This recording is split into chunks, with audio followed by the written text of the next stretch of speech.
everyone, it's Adrian Leah. This is going to be a quick reading. I have different things on my phone. I was going to make a video log just so I could show the random things that I do, but I think I'll see how much I can put in one video log. I might have to split it into a couple of videos because my phone doesn't have a lot of space, so that's the main reason why this will be a short video, and then I have to get the other stuff off of my phone, and then I'll be able to film longer. But I have a bunch of cards, so I might just cluster them and give like messages together with them. Because you have the 8 of Cups with the Hanged Man. Those are the two that came out together, and I feel like the Queen of Wands and the Knight of Pentacles are two separate energies. The Hanged Man, I was asking to clarify the Hanged Man. I got the Queen of Wands, and then I got the Knight of Pentacles. It seems like there's a maturing development type of energy that comes from the 8 of Cups, and that really moves things along, because a lot of times with the 7 of Cups, the 7 of Cups is one where you have to see where your priorities lie, see what you're going to invest in, the things that you want in life. Sometimes it's more like, it's an everyday basis kind of thing because it's the minor arcana, but it still leads up to the big picture because you have the major and minor arcana. I feel like the Knight of Pentacles is balances with the Queen of Wands in this reading, because the Knight of Pentacles is one that's I feel like there is a sense of security or being okay with maybe the situation, okay with being patient, okay with taking their time. I say this because with the Queen of Wands, it's good that this isn't, and it doesn't have to be gender specific. It's good that the Queen of Wands isn't the Knight of Wands, because the Knight of Wands is a flighty energy. And that was another card that I pulled, but it's in a different section of the cards that I pulled. So with the Knight of Pentacles and the Queen of Wands, I feel like there's that getting past that I feel like sometimes the Knight of Wands has this energy of doing things and doing other things because they have energy that they need to get out, so maybe they can sleep at night. Maybe it's like there's so much energy, and if they're staying in one place for a long period of time and maybe they're not that patient to get through this certain period, they might get into mischief. They might do things that don't exactly align with how they think or feel sometimes, because they aren't focusing as much as maybe they could focus. So the Queen of Wands is like the mature energy of that is elevated from the Knight of Wands. So it doesn't need to be age specific either, but you can think of it like the Page, Knight, Queen, and King. That's the sequence of the court cards.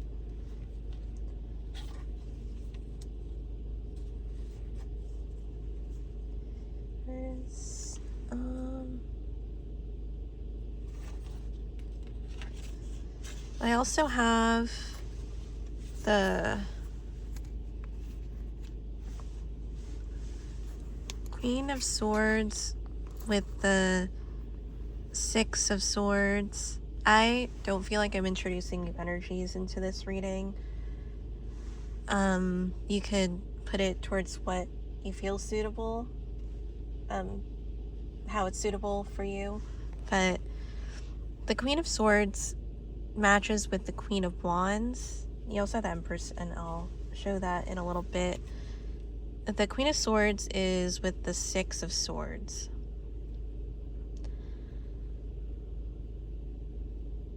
And that could be the internal battles too. That instead of lashing out, instead of throwing energy, like basically kind of throwing fireballs at like in unnecessary situations, or to lash out, which might be like a reversed energy of the Queen of Wands. The Queen of Swords is one that can separate those types of parts of herself or himself and like internalizes it and thinks things through. This can be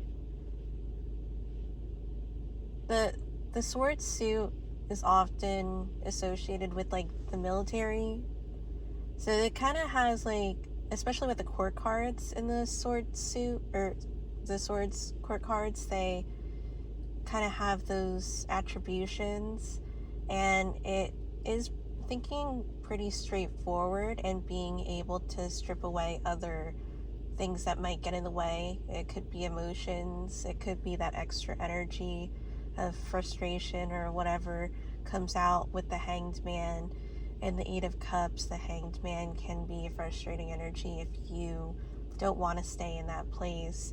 But again, the Queen of Wands can handle that energy because she's that court card. She's not the Knight of Wands. And I'm not saying the Knight of Wands can't handle it, but I think it's easier for her or him at this stage. So these cards come up frequently, and it's the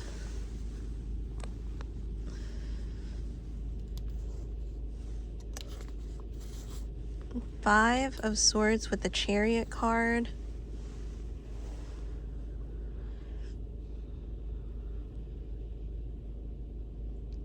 And it's interesting because I feel like with this pairing with the Knight of Pentacles and the Queen of Wands, it might be slow progress with the Hanged Man and how like sometimes it feels stagnant. There's like a stillness, and it even can be associated with the rune Isa for this reading.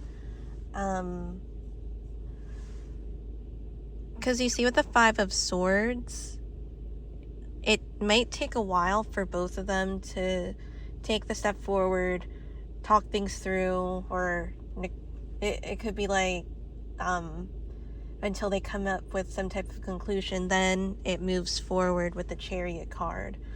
But it doesn't move forward until both of them are like on the same page. So it does kind of feel like it's slow progress, but I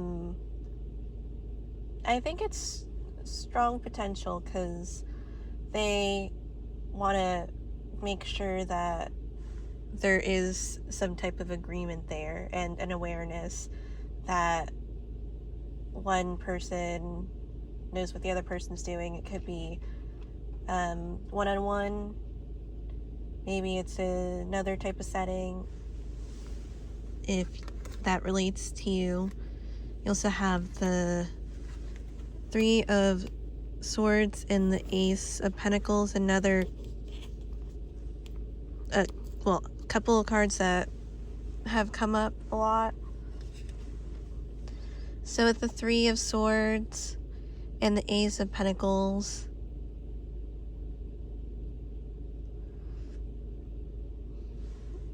and it kind of feels like they're, because it's in the beginning stages of the Minor Arcana, for some reason it's like, it's almost as if you start off your journey and you two or a group or whatever are about to take your adventure into the woods, and there's kind of like inconsistencies or arguments of like, we should go here, we should go there. Kind of an energy of the Fool card too, except this is the Minor Arcana, so I feel like this isn't as big of a step. I mean, it turns into the big picture eventually, but I think with these two cards, it is about thinking about the bigger picture. So there might be types of maturing energy, and again, it doesn't have to do with age, it could be experience, because you had the Eight of Cups, and that's making that type of progress where you're not kind of dilly-dallying in the Seven of Cups energy and kind of wasting the, like, there isn't that much of an emotional balance with those things.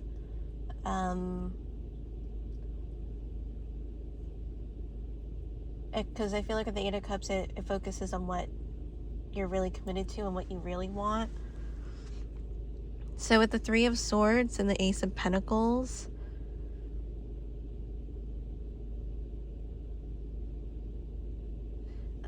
I would say I wouldn't be afraid of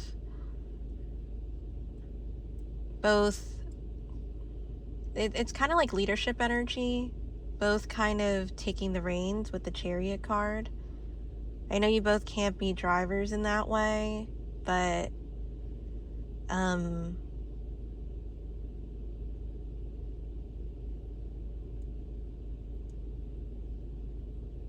there's just, I keep getting like there's like the bigger picture with this.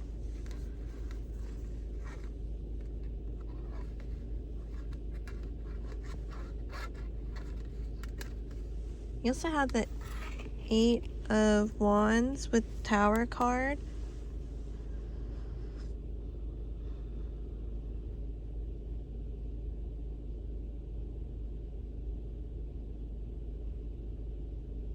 And it can be starting over too, because with the Eight of Wands, I kind of feel like it's shots fired. And the Tower card is the Major Arcana, so it can build up again. Sometimes it starts almost completely over. There's still remnants there, but there's still something to work with. Since I feel like the Minor Arcana, it's like kind of beginning stages in that way. Reflecting with these cards that are here too, I feel that it's almost starting over.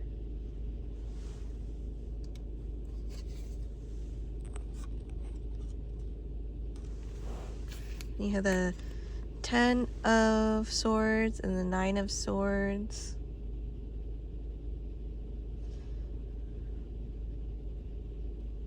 And I kind of feel like it's with the Queen of Wands too. Although there's the Queen of Swords there to kind of level out that type of area. The Eight of Wands, there's still like the fire in that card, in that archetype. So it's like shots fired. And with the Nine of Swords, it can kind of be stressful. And then it's almost like hearing somebody out or like continuing it, because the 10 and then going back to the 9, that could be misinterpretations too in working things out. But I feel like with the Queen of Swords and the Queen of Wands, there is that progression with the fire energy. The fire energy is one that can easily sting or hurt if it's not bended in the right way, if you will. So there's that type of mastery that the Queen of Wands is still potentially working on. And I feel like there's that externalization that is trying to come out in another way. So that could be the alchemy from the Queen of Swords. Then quickly, Five of Cups, the Moon, and the Sun. I feel like the Sun card does trump the cards in a way because of how strong the card is in the deck. You have the Moon, and again the Five of Cups.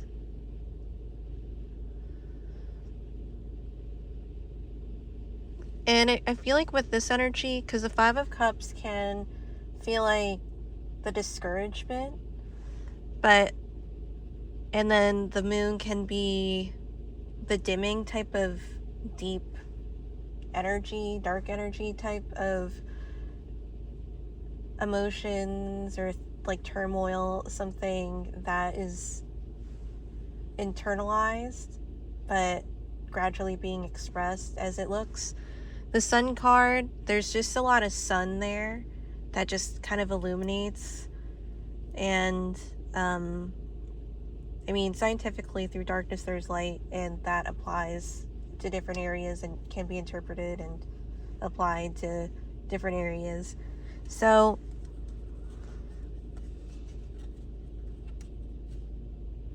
out of like the darkest times, something just like shines through.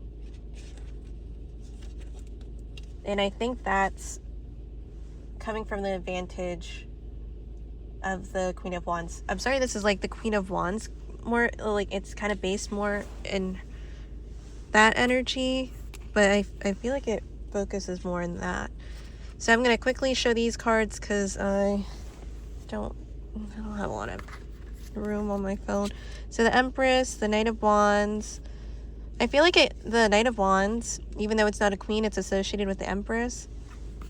With the Ace of Cups, the Devil card, the High Priestess, and the Four of Swords.